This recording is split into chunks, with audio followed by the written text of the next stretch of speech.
సూచన చేస్తున్నా. హైదరాబాద్ నగరం అనేది ఇండియాలో ఉండే 5 మెట్రోపాలిటన్ నగరాలలో ఒక ప్రముఖమైన నగరం.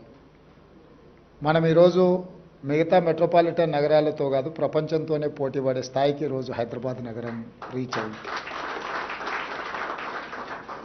దానికి ప్రభుత్వం ఏర్పాటు చేసిన ఇన్ఫ్రాస్ట్రక్చరే కాదు, కార్పొరేట్ కంపెనీస్గా లేకపోతే నిర్మాణ రంగంలో మీరందరూ రాణించడం వల్లనే ఈ హైదరాబాద్కి గుర్తింపు వచ్చింది.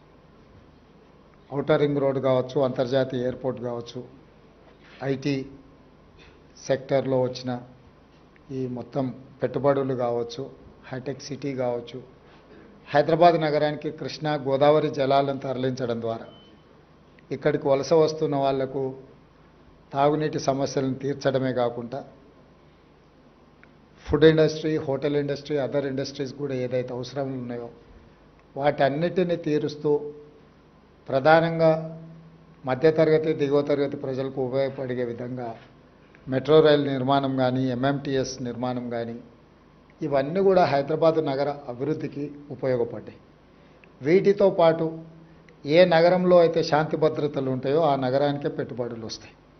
ఈ హైదరాబాద్ నగరంలో ఒకప్పటి వాతావరణం నుంచి బయటికి తీసుకొచ్చి మత కలహాల నుంచి శాంతి భద్రతల సమస్యను పరిష్కరించుకుంటూ ఆనాటి ప్రభుత్వాలు ఒక విధానాన్ని నెలకొల్పినాయి. కాబట్టి ఈరోజు ఈ స్థాయిలో మన నగరం పోటీ పడుతుంది. తప్పకుండా అది చంద్రబాబు నాయుడు గారు కావచ్చు, రాజశేఖర రెడ్డి గారు కావచ్చు, చంద్రశేఖరరావు గారు కావచ్చు, గత 30 సంవత్సరాలు 10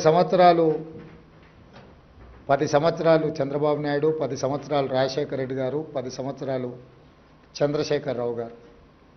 రాజకీయాలు ఎలా ఉన్నా, వాళ్ళ ఆలోచన విధానం ఎలా ఉన్నా, హైదరాబాదు నగర అభివృద్ధి విషయంలో గత ప్రభుత్వాలు తీసుకున్న నిర్ణయాలను కొనసాగించుకుంటూ ఇంకా మంచి నిర్ణయాలతోనే వాళ్ళు ముందుకెళ్ళిండ్రు. ఈ సాంప్రదాయం కొనసాగుతుంది. చాలామందికి కొన్ని అపోహలు ఉన్నాయి. ఆ అపోహలను చర్చించుకోవడం వల్ల ఏం ప్రయోజనం లేదు.